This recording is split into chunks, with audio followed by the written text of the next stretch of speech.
बोलो भारत माता की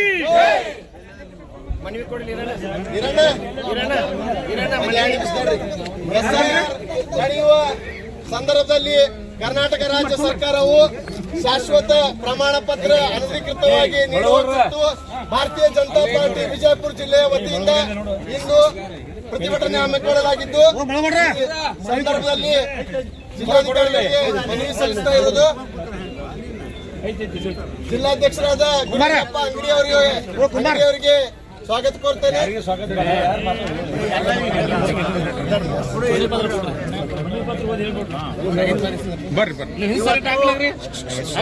ಬಿಜಾಪುರದಲ್ಲಿ ಭಾರತೀಯ ಜನತಾ ಪಕ್ಷ ಕಾಂಗ್ರೆಸ್ ಸರ್ಕಾರದ ವಿರುದ್ಧ ಹೋರಾಟವನ್ನು ಹಮ್ಮಿಕೊಳ್ಳುವ ಮೂಲಕ ಕಾರಣ ಇಷ್ಟೇ, ಭಾರತ ರಾಷ್ಟ್ರೀಯ ಭದ್ರತೆಗೆ ಆತಂಕವಾಗ್ತಕ್ಕಂಥ ಶಾಶ್ವತ ನಿವಾಸಿ ಸರ್ಟಿಫಿಕೇಟ್ ಪ್ರಮಾಣ ಪತ್ರವನ್ನು PRCಯನ್ನ ಇವತ್ತು ಸರ್ಕಾರ ಅಧಿಸೂಚನೆ ಹೊರಡಿಸಿದ್ದರಿಂದ ಇದು ಉದ್ದೇಶ, ಇದರಿಂದ ರಾಷ್ಟ್ರೀಯ ಭದ್ರತೆಗೆ ಕಾನೂನಿಗೆ ತೊಡಕಾಗ್ತದೆ ಅಂತಕ್ಕಂಥ ಉದ್ದೇಶ ಇಟ್ಟುಕೊಂಡು ಇವತ್ತು ಕಾಂಗ್ರೆಸ್ ಸರ್ಕಾರದ ಉದ್ದೇಶ ತನ್ನ ಮತಗಳನ್ನು ಗಟ್ಟಿ ಮಾಡುವ ಮೂಲಕ ದೇಶದ ಭದ್ರತೆಯನ್ನು ಹಾಳು ಮಾಡುವ ವಿಚಾರ ಮಾಡದೆ ಇವತ್ತು ಬಾಂಗ್ಲಾದೇಶಿಗರ ವಲಸಿಗರನ್ನ ಇವತ್ತೇನವರು ವಾಸ್ತವವನ್ನು ಹೂಡಿದಾರೆ ಇಲ್ಲಿ ಅವರನ್ನ ಅಧಿಕೃತ ಮಾಡುವಂತ ಈ ಕೆಲಸಕ್ಕೆ ಕೈ ಹಾಕಿದ್ದಾರೆ.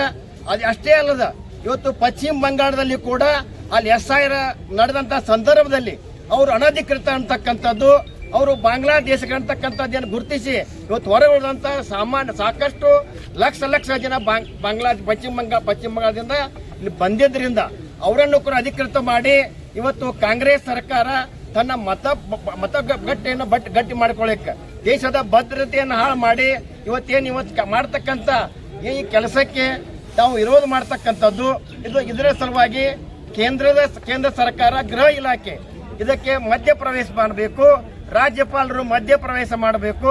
ಯಾಕಂದ್ರೆ ಭಾರತ ಸಂವಿಧಾನದಲ್ಲಿ ಇವತ್ತು ಎಲ್ಲ ನಾಗರಿಕರಿಗೂ ಒಂದೇ ಪೌರತ್ವ ಕೊಡ್ತಕ್ಕಂಥ ಕಾನೂನು ಇದ್ರೂ ಕೂಡ ಈ ಕಾಂಗ್ರೆಸ್ ಸರ್ಕಾರ ಏನು ಈಗ ಕಾಯಂ ನಿವಾಸಿ ಕೊಡ್ತಕ್ಕಂಥ ಪ್ರಮಾಣ ಪತ್ರ ಕೊಡುವ ಮೂಲಕ ಅವರನ್ನು ಒಂದು ಸಪರೇಟ್ ವರ್ಗವನ್ನು ಮಾಡಿ ಇವತ್ತು ರಾಜ್ಯದಲ್ಲಿ ಅರಾಜಕತೆ ಹುಡ್ತಕ್ಕಂಥ ಕೆಲಸ ಮಾಡಕತ್ತೈತಿ.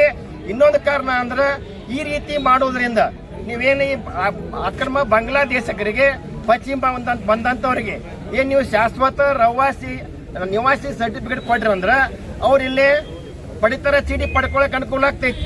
ಒಂದ್ ವೇಳೆ ಅವ್ರು ಪಡಿತರ ಚೀಟಿ ಪಡ್ಕೊಂಡ್ರ ಅಂದ್ರ ನಮ್ಮ ರಾಜ್ಯದ ಬಡವ್ರಿಗೆ ಕೂಡ ಆ ಪಡಿತರ ಸಿಗ್ತಕ್ಕಂತ ಅನಾನುಕೂಲತೆ ಆಗುವುದರಿಂದ ಇವತ್ತು ಒಟ್ಟಾಗಿ ನೀವು ಕಾಂಗ್ರೆಸ್ ಕಾನೂನು ಅಡಿಯಲ್ಲಿ ಕೂಡ 14ನೇ ಸಂವಿಧಾನ 14ನೇ ಕಲಂ ಪ್ರಕಾರ ಇದು ಕಾನೂನು ಬಾಹಿರ ಅಂತಕ್ಕಂಥದ್ದು ಗೊತ್ತಿದ್ರು ಕೂಡ ಈ ನಿಮ್ಮ ರಾಜ್ಯದ ಮುಖ್ಯಮಂತ್ರಿಯವರು ಇವತ್ತು ಈ ಕೆಟ್ಟ ಕೆಲಸಕ್ಕೆ ಹಾಕಿದ್ದಾರೆ. ಆದ್ದರಿಂದ ನಾವು ಜಿಲ್ಲಾಧಿಕಾರಿಗಳ ಮೂಲಕ ಇವತ್ತು ರಾಜ್ಯಪಾಲರಿಗಿರ್ಬೋದು, ಇವತ್ತು ನಮ್ಮ ಕೇಂದ್ರ ಗೃಹ ಇಲಾಖೆ ಕೂಡ ಈ ಪತ್ರವನ್ನು ಕಳಿಸ್ತಕ್ಕಂಥ ಕೆಲಸ ಮಾಡಿದೀವಿ. ದಯಮಾಡಿ ಈ ಪತ್ರವನ್ನು ಮುಟ್ಟಿಸುವ ಮೂಲಕ ಇದು ಒಂದು ಭಾಗ ಆದ್ರೆ ಈ ಕಾಂಗ್ರೆಸ್ ಸರ್ಕಾರ ಸಾಕಷ್ಟು ಕೆಲಸ ಅದಾವ ಇವತ್ತು. ಆದ್ದರಿಂದ ಇದು ಮುಖ್ಯವಾಗಿ ಇದು ನಾವು ಇವತ್ತು ಕನ್ಸಿಡರ್ ಮಾಡಿದೀವಿ. ದಯಮಾಡಿ DC ಅವರು ನಮ್ಮ ಕೇಂದ್ರ ಸರ್ಕಾರ ಕಳಿಸ್ಬೇಕಂತ ಮನವಿ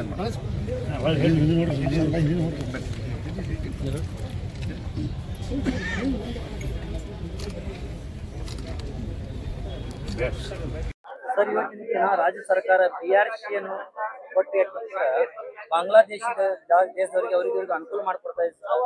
ನೀವೊಂದು BJP ಒಂದು ಮುಖಂಡರಾಗಿ ಏನ್ ಹೇಳಕ್ ಇಷ್ಟಪಡ್ತೀವಿ ಸರ್? ಕರ್ನಾಟಕ ರಾಜ್ಯದಲ್ಲಿ ಬಹಳಷ್ಟು ಬಾಂಗ್ಲಾ ವಲಸಿಗರು ನುಸುಳುಕೊಂಡು ಇಲ್ಲಿ ಬಿಜಾಪುರ ಇರ್ಬೋದು, ಬೇರೆ ಬೇರೆ ಜಿಲ್ಲೆ ಕೂಡ ಇದ್ದಾರೆ.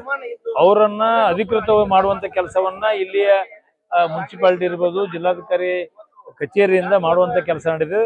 ಶಾಶ್ವತವಾಗಿ ಅವರನ್ನ ಇಲ್ಲಿ ವೋಟರ್ಸ್ ಮಾಡುವಂತ ಒಂದು ಹುನ್ನಾರಕ್ಕೆ ಕೈ ಹಾಕಿದೆ. ಇದಕ್ಕೆ ಭಾರತೀಯ ಜನತಾ ಪಕ್ಷ ವಿರೋಧ ಮಾಡ್ತದೆ.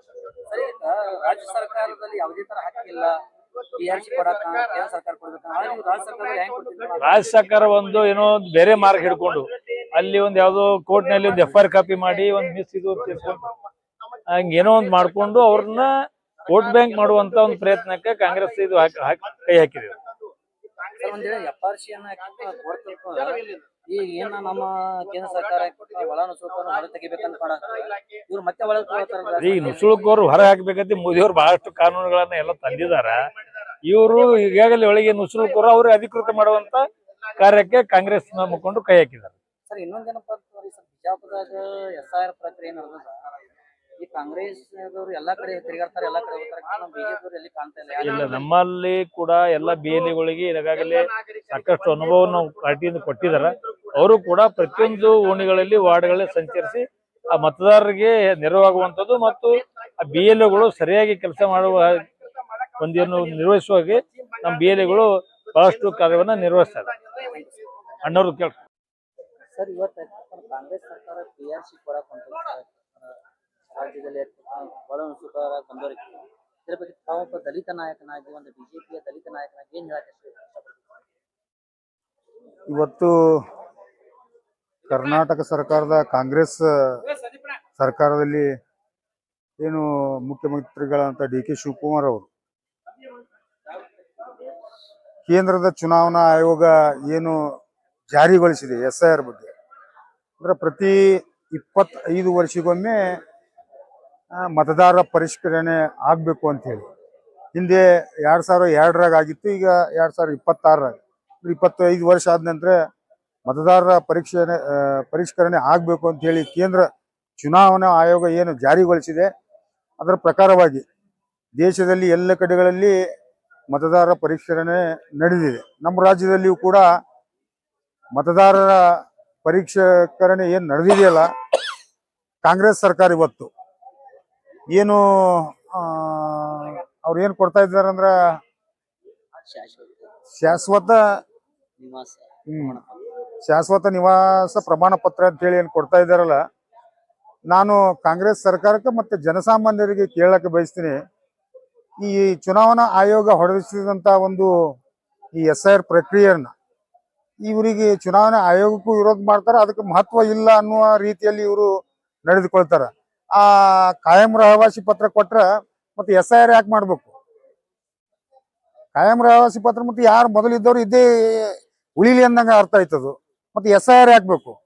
ಇದನ್ನ ನಾನು ಏನು ಕೇಳಕ್ ಬಯಸ್ತೀನಿ ಕಾಂಗ್ರೆಸ್ ಸರ್ಕಾರಕ್ಕಂತಂದ್ರ, ಚುನಾವಣೆ ಆಯೋಗ ಇದು ಯಾರು BJP ಅವ್ರು ಮಾಡಿದ್ದಲ್ಲ, ಯಾರು ಮಾಡಿದ್ದಲ್ಲ, ಆಯೋಗ ಹೊರಡಿಸಿದಂತ ಒಂದು SIR ಪ್ರಕ್ರಿಯೆಗೆ ಕಾಯಂ ರಹವಾಸಿ ಕೊಟ್ರೆ ಮತ್ತೆ ಸುಮ್ಮನೆ ಯಾಕೆ ಖರ್ಚು ಯಾಕೆ ಮಾಡುದು, ಆಮೇಲೆ ಇದನ್ನ ಕೆಲಸ ಯಾಕೆ ಅಧಿಕಾರಿಗಳಿಗೆ ಕೆಲಸ ಯಾಕೆ ಹಚ್ಚುದು, ಸುಮ್ಮನೆ ಅವೇ ಉಳಿದು ಬಿಡ್ತಾವಲ್ಲ. ಮೊದ್ಲಿನವೇ ಪರಿಷ್ಕರಣೆ ಮಾಡ್ದಂಗೆ ಏನಾಯ್ತು? ಸರ್ ಇನ್ನೊಂದೇನಪ್ಪ, ಕಾಂಗ್ರೆಸ್ ನೇರವಾಗಿ ಆರೋಪ ಮಾಡ್ತಾರ ಚುನಾವಣಾ ಆಯೋಗ ಕೇಂದ್ರ ಸರ್ಕಾರ ಕೈಯಲ್ಲಿದೆ, ಕೇಂದ್ರ ಸರ್ಕಾರ ಕೈಗೊಂಬಾಗಿದೆ ಅಂತಂದ್ರೆ ಸರ್ ಇದ್ರ ಬಗ್ಗೆ ನೀವೇನು? ಅಲ್ಲ ಸರ್, ಅವ್ರು ಯಾವ್ದಕ್ಕೆ ಆರೋಪ ಮಾಡಂಗಿಲ್ಲ ಹೇಳ್ರಿ? ಅವರು ಯಾವ್ದಕ್ಕೆ ಆರೋಪ ಮಾಡಂಗಿಲ್ಲ?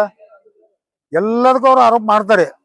ಆದ್ರೆ ಮಾಡೋದು ತಾವು ಸಗಣಿ ತಿನ್ನ ಕೆಲಸ ಮಾಡೋದು ತಾವೇ. ಈಗ ಕಾಯಂ ರಹವಾಸಿ ಕೊಟ್ರ ಮತ್ತೆ SIR ಮಾಡೋದು ಅವಶ್ಯಕತೆ ಏನದ? ಮತ್ತೆ ಅವ್ರು ಎಲ್ಲರೂ ಇದ್ದೇ ಉಳ್ದೇ ಬಿಡ್ತಾರಲ್ಲ, ಕೊಟ್ಟು ಓಟ್ಗಳನ್ನು ಉಳಿತಾವು.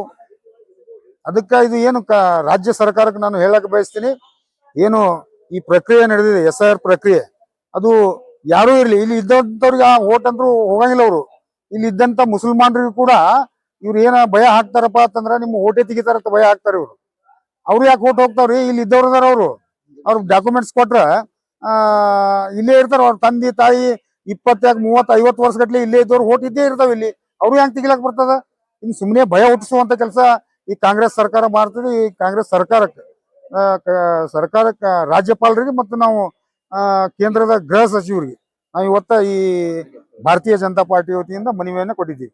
ಸರ್ ಹಾಗಾದ್ರೆ ಮುಸ್ಲಿಂ ಜನಾಂಗವನ್ನು ಭಯಪಡಿಸುವಂತ ಕೆಲಸಕ್ಕೆ ಕಾಂಗ್ರೆಸ್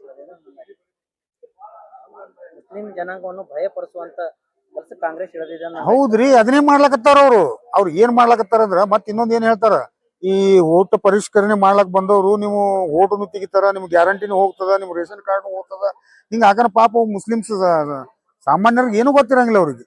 ಈ ಕಾಂಗ್ರೆಸ್ ಒಬ್ಬರು ಇಂಥ ಕಾಂಗ್ರೆಸ್ ಕಾರ್ಯಕರ್ತರು ಅವ್ರಿಗೆ ಭಯ ಹುಟ್ಟಿಸ್ಲಾಕತ್ತಾರ. ಆ ತಿಳುವಳಿಕೆ ಕೊಡುವಂತದ್ದು ಮಾಡಲ್ರ ಅವ್ರು, ಬರೀ ಭಯ ಹುಟ್ಟಿಸುವಂತ ಕೆಲಸ, ಅವ್ರು ತಮ್ಮ ಪರವಾಗಿ ಹೊಲಿಸ್ಕೊಳ್ಳುವಂತ ಕೆಲಸ. ಈ ಕೆಲಸ ಇಲ್ಲಿಗೆ ನಿಲ್ಬೇಕು ಅಂತ ಹೇಳಿ ನಾನು ಹೇಳಕ್ಕೆ ಬಯಸ್ತೀನಿ. ಸರ್, ನಾನು ಚಿದಾನಂದ್ ಚಲವಾದಿ, ಭಾರತೀಯ ಜನತಾ ಪಾರ್ಟಿಯ ಪ್ರಶಿಕ್ಷಣ ಪ್ರಕೋಷ್ಠ ರಾಜ್ಯ ಸದಸ್ಯ. ಸರ್, ಇವತ್ತು ಬಿಜೆಪಿಯಲ್ಲಿ 15 ದಿವಸ ಐತಿ SIR ಪ್ರಾರಂಭವಾಗಿ ಎಲ್ಲಿ ಬಿಜೆಪಿ ನಾಯಕರಾಗಲಿ ಬಿಜೆಪಿ ಕಾರ್ಯಕರ್ತರಲ್ಲಿ ಕಾಣ್ತಾ ಇಲ್ಲ ಸರ್. ಯಾಕೆ ಬಿಜಾಪುರದಲ್ಲಿ ಬಿಜೆಪಿನ ಉಳಿದಿಲ್ವಾ? ಇಲ್ಲ ಹಾಗೇನಿಲ್ಲ. ಬೇಲೆಡು ನಮ್ಮ ಎಲ್ಲಾ ಬೂತ್ ನಲ್ಲಿ 285 ಬೂತ್ ನಲ್ಲಿ ಆಲ್ರೆಡಿ ಪ್ರೆಸೆಂಟ್ ಕೆಲಸ ಮಾಡ್ತಿದ್ದಾರೆ. ಯಾಕಂದ್ರೆ ಅವ್ರು BLO ಸಂಪರ್ಕದಲ್ಲಿ ಇದ್ದಾರೆ. ಕೆಲವರು ಗೊಂದಲಿಸಿದ್ದಾರೆ. ಅವರು BLO ಮಾಡಿಲ್ಲ, ಇವ್ರು BLO ಮಾಡಿಲ್ಲ, ಇವ್ರು ಮ್ಯಾಪ್ ಹಾಕ್ಯಾರೆ, ಇವ್ರು ಮೊಬೈಲ್ ನಲ್ಲಿ ಗೌರ್ಮೆಂಟ್ ಆ್ಯಪ್ ಹಾಕೊಂಡ್ರೆ ತಪ್ಪದು. ತಪ್ಪು ಒಬ್ರಿಗೊಬ್ರು ಸಹಾಯ ಮಾಡಕ್ಕೆ ಇದೈತಿ. ಒಂದು ತಿಂಗಳದಾಗ ಆಗಲಾರ ಕೆಲಸ SRI. ಆದ್ರೆ ಈಗ ಏನ್ ಸಮಸ್ಯೆ ಆಗಿದೆ ಅಂದ್ರ ಪೌರತ್ವ ಕೊಡೋದತ್ತ, ಸರ್ಟಿಫಿಕೇಟ್ ಕೊಡೋದಿಲ್ಲ, ಪರ್ಮನೆಂಟ್ ರವಾಸಿ ಕೊಡೋದು. ಅದು ಏನಾದ್ರು ನ್ಯಾಯಾಲಯದಾಗ 2,000 ಅರ್ಜಿಯನ್ನು ಸಲ್ಲಿಸಿದ್ದಾರೆ ಅನ್ಯ ಕೋಮದವರು.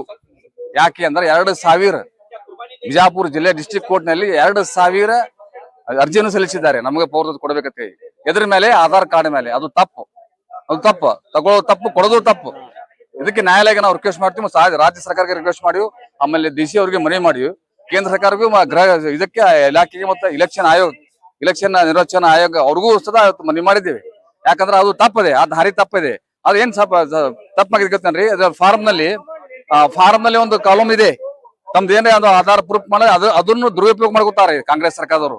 ಒಂದು 14 ನಂಬರ್ ಕಾಲಮ್ ಐತಿ, ಅದ್ರಾಗ ಒಂದು ಕಾಲಮ್ ನಲ್ಲಿ ಅದು ದುರುಪಯೋಗ ಮಾಡ್ಕೊತಾರೆ. ಎಲ್ಲಾ ಜಿಲ್ಲೆಯಲ್ಲಿ, ಕರ್ನಾಟಕ ರಾಜ್ಯದಲ್ಲಿ ಪ್ರತಿಯೊಂದು ಜಿಲ್ಲೆಯಲ್ಲಿ ಈ ತರ ಕೋರ್ಟ್ ನಲ್ಲಿ ಆಧಾರ್ ಕಾರ್ಡ್ ಮೇಲೆ ಕೋರ್ಟ್ ದಾಗ ಚಾಲೆಂಜ್ ಮಾಡಿ ಸರ್ಟಿಫಿಕೇಟ್ ತೋತಿದ್ದಾರೆ, ರವಾಸಿ ತೋತಿದ್ದಾರೆ. ಅದು ತಂದ್ರ ನಮಗೆ ನಾವು ಇವ್ರ ಸಂಬಂಧಿಕರು ನಮ್ ಕಾಕಾ ಬಾಬಾ ಅಂತ ಹೇಳಿ ಹಚ್ಚಿ ಮಾಡ್ತಾರೆ. ಇದು ತಪ್ಪು, ಇದು ಘೋರ ತಪ್ಪು.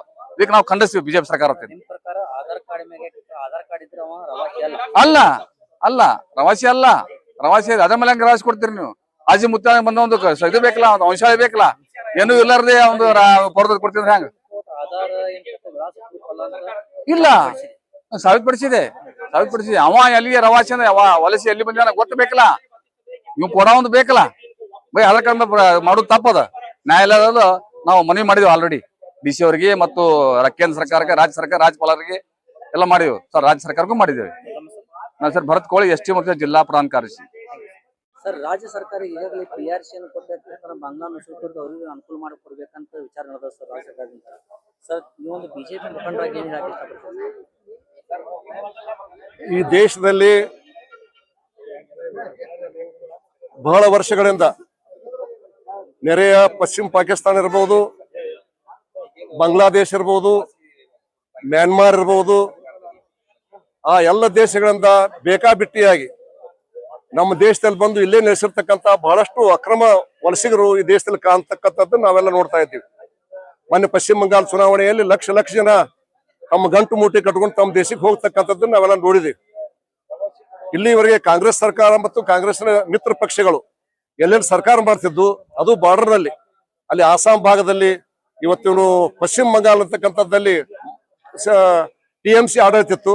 ಅಲ್ಲಿ ಲಕ್ಷ ಕೋಟಿ ಓಟುಗಳು ಇರ್ತಕ್ಕಂಥದ್ದು ಗೊತ್ತಾಯ್ತು. ಆ SIR ಬರ್ತಕ್ಕಂಥ ಸಂದರ್ಭದಲ್ಲಿ 1 ಕೋಟಿಗಿಂತ ಹೆಚ್ಚು ಓಟುಗಳು ಕೊಟ್ಟಿ ಅಂತ ತೆಗೆದು ಹಾಕಿದ್ದನ್ನು ನಾವು ನೋಡಿದ್ದೀವಿ. ಹೀಗಾಗಿ ಅಲ್ಲಿ ನ್ಯಾಯಯುತವಾದ ಚುನಾವಣೆಯಲ್ಲಿ ಕಂಡಿದ್ದೀವಿ ನಾವು. ಅದೇ ರೀತಿ ಇವತ್ತು 2 ವರ್ಷದಲ್ಲಿ ಕರ್ನಾಟಕದಲ್ಲಿ ಬರ್ತಕ್ಕಂಥ ಈ ಚುನಾವಣೆಯಲ್ಲಿ ಕೂಡ ಕೊಟ್ಟಿ ಓಟುಗಳು ಹೋಗಬೇಕು, ನ್ಯಾಯಯುತವಾಗಿರ್ತಕ್ಕಂಥ ಮತದಾರರು ಓಟಿನಿಂದ ವಂಚನೆ ಆಗಬಾರ್ದು ಅಂತಕ್ಕಂಥ ನಿಟ್ಟಿನಿಂದ ಚುನಾವಣಾ ಆಯೋಗ ಕಾಲಕ್ಕೆ ಮತಪತ್ರಿಕೆ ವಿಶೇಷ ಪರಿಷ್ಕರಣೆ ಮಾಡ್ಕೊಂಡು ಬರ್ತೈತಿ.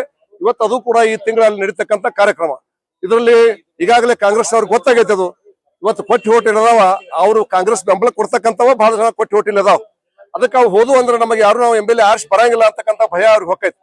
ಅದಕ್ಕೆ ಅವರು ಹಿಂದಿನ ಮಾರ್ಗದಿಂದ, ವಾಮ ಮಾರ್ಗದಿಂದ ಒಂದು ರಹವಾಸಿ ಪತ್ರ ಕೊಡುವ ಮುಖಾಂತರವಾಗಿ ಒಬ್ಬ ತಲಾಟೆ ಕಡಿದ, ಸರ್ಕಲ್ ಕಡಿದ, ಖಾಯಂ ರಹವಾಸಿ ಪತ್ರ ಕೊಟ್ಬಿಟ್ರೆ ಅವ್ರು ಹೋಟ್ನಾಗ ಸೇರ್ಸ್ಕೊಂಡ್ಬಿಡ್ತಾರ. ಅವ್ರು ಸೇರ್ಸ್ಕೊಂಡ್ಬಿಟ್ರಂದ್ರೆ ಮತ್ತೆ ಅವ್ರು ಉಳಿತಾರ, ನಮ್ಮ ಹೋಟ್ ಹಂಗ ಉಳಿದ ತಿಳ್ಕೊಂಡು ಇವತ್ತ ವಾಮ ಮಾರ್ಗದಿಂದ ಇವತ್ತು ಸನ್ಮಾನ್ಯ ರಾಜ್ಯದ ಮುಖ್ಯಮಂತ್ರಿ DK ಶಿವಕುಮಾರ್ ಅವರು ತಮ್ಮ ಎಲ್ಲ ಅಧಿಕಾರಿಗಳಿಗೆ ಈ ಸೂಚನೆ ಕೊಟ್ಟಿದಾರ. ಅದು ಅವ್ಯಾಹತ ನೀಡಲಾಕತ್ತೈತಿ. ಅದನ್ನ ಭಾರತೀಯ ಜನತಾ ಪಾರ್ಟಿ ಖಂಡನೆ ಮಾಡ್ತೀವಿ. ಯಾರು ನ್ಯಾಯಯುತವಾಗಿ ದೇಶದಾಗ ಹುಟ್ಟಿದಂತ ಜನ ಅದಾರ, ಅವ್ರ ಹೋಟಿನಿಂದ ವಂಚನೆ ಆಗಬಾರ್ದು. ಯಾರು ಬೇರೆ ದೇಶದ ಬಂದು ಇಲ್ಲಿ ವಾಸ ಆಗಿದಾರ ಅವ್ರಿಗೆ ಮತದಾನ ಹಕ್ಕು ಸಿಗಬಾರ್ದು ಅಂತಕ್ಕಂಥ ಮಾತನ್ನು ಭಾರತೀಯ ಜನತಾ ಪಾರ್ಟಿ ಹೇಳ್ತಾರೆ. BJP ನಾಯಕರಾಗಿ ಸರ್ ಮುಸ್ಲಿಂ ಜನಾಂಗದವ್ರು ಏನ್ ತಿದಾರ, ನಮ್ಮನ್ನ ಹೊರಗೆ ಹಾಕ್ತಾರ ಅಂತ ಈ ಒಂದು ಕಲ್ಪನೆ ಅವರ ಹತ್ರ ಬಂದ ಸರ್. ಇದ್ರ ಬಗ್ಗೆ ನೀವೇನ್ ಹೇಳಕ್ ಇಷ್ಟಪಡ್ತೀರಿ? ಇದು ಕಾಂಗ್ರೆಸ್ನವರು ಮಾಡ್ತಕ್ಕಂಥ, ಕಾಂಗ್ರೆಸ್ ಬೆಂಬಲಿತ ಅಲ್ಪಸಂಖ್ಯಾತರು ಮಾಡ್ತಕ್ಕಂಥ ಸುಳ್ಳು ಪ್ರಚಾರ ಇದು. ಇವತ್ತು ನರೇಂದ್ರ ಮೋದಿ ಅವ್ರ 12ನೇ ವರ್ಷ ಇವತ್ತು ಪ್ರಧಾನಮಂತ್ರಿ ಆಡಳಿತ ಮಾಡ್ತಕ್ಕಂಥದ್ದು. ಯಾವ ಮುಸ್ಲಿಮರು ಹೊರಗೆ ಹಾಕ್ಯಾರ ಹೇಳ್ರಿ ನೋಡೋಣ, ಒಂದರ ತೋರಿಸ್ಬಿಡ್ರಿ. ಒಂದರ ತೋರ್ಸತ್ ಹೇಳಿ 12 ವರ್ಷದಾಗ ಯಾರು ಇಂಥ ಮುಸಲ್ಮಾನ್ ನಮ್ಮ ದೇಶದ ಹೊರಗೆ ಹಾಕ್ಯಾರಪ್ಪ ತೋರಿಸ್ಬಿಡೋನು. ಅವ್ರು ಹೇಳಿದ್ದನ್ನ ಕೇಳಿಬಿಡ್ತೇವೆ ನಾವು. ಸುಮ್ಮನೆ ಅವ್ರಿಗೆ ಭಯ ಹುಡ್ಸೋ ಸಲುವಾಗಿ ಇವತ್ತು ಆ ಮುಸಲ್ಮಾನರು ಸಹಿತ ಕಾಂಗ್ರೆಸ್ ಬಿಟ್ಟು ಹೋಗ್ಲಾಕತ್ತಾರ. ದಾವಣಗೆರೆಗೆ 12,000 ಓಟ್ ಕಾಂಗ್ರೆಸ್ ಓಟ್ ಹಾಕಿಲ್ಲ ಅವ್ರು ಮುಸಲ್ಮಾನರು. ಅವ್ರಿಗೆ ಮುಂದೆ ರಾಜ್ಯದಲ್ಲಿ ಅದೇ ನಿರ್ಣಯ ಬರುವಂತದ್ದೈತಿ. ಅದಕ್ಕೆ ಅವ್ರು ಭಯ ವಹಿಸಿ ಅವ್ರು ಹೆಂಗಾರ ಮಾಡಿ ತಮ್ಮ ತೆಗೆ ಇಟ್ಕೋಬೇಕಂತ ಅಲ್ಪಸಂಖ್ಯಾತರಿಗೆ ಸುಳ್ಳು ಹೇಳಕತ್ತಾರ. ಅದು ಸತ್ಯ ಅಲ್ಲ ಅಂತಕ್ಕಂಥ ಮಾತನ್ನು ಹೇಳಕ್ ಬಯಸ್ತೀವಿ. ಹಂಗ ಉದಾಹರಣೆ ಇದ್ರೆ ಅಲ್ಪಸಂಖ್ಯಾತರು ಬಂದ್ ಹೇಳಿ, ಬೇಕಾದ್ರೆ ಕಾಂಗ್ರೆಸ್ ಬಂದ್ ಹೇಳಿ ಇಂಥವ್ರನ್ನ ಮುಸಲ್ಮಾನರಿಗೆ ದೇಶ ಬಿಟ್ಟು ಹೊರಗೆ ಹಾಕ್ಯಾರ ತೋರಿಸ್ಬಿಡ್ಲಿ, ಅದಕ್ಕೆ ಅವ್ರು ಒಪ್ತೀವಿ ನಾವು.